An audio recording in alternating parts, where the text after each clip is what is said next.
Katalitik demirlanganda birlamchi uglerod atomlari soni 30% ga kamaydi.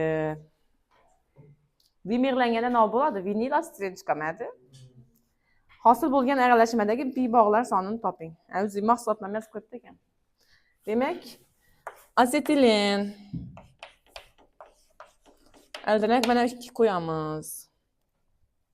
Bundan chiqibdi CH2 CH mana shu chiqibdi. 1 mol asetilin demirlanganda katalitik demirlanganda birlamchi uglerod atomlari soni 30% ga kamaydi. Hosil bo'lgan aralashmadagi pi bog'lar sonini toping. Balkim hammasi ham demirlanmagandir. Unda ham bo'lishi mumkin. Mana bunday holat ham bordir balkim. Ya'ni o'zgarishsiz qolgan qismini mana shuni tasvirladik. Endi qaranglar. Hammasi bo'lib, hozir men buni x, y, x, y deyman. Dan 2x plus y teng 1 mol deymiz. Ha? 30% ga kamaydi dedi. Birlamchi uglerod atomlari soni.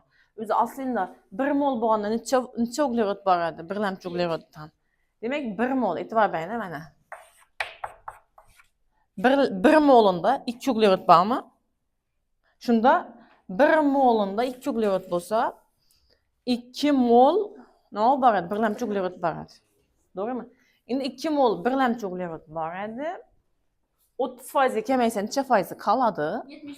70%. 70% qoladi. Ya'ni 2 mol uglerod birlamchi edi. 100% edi. 70% qoldi. 1,4. Ya'ni qarang, bunda 2x chetkilarini birlamchi desak, mana 2x plus 2y teng 1,4 y teng 0,4.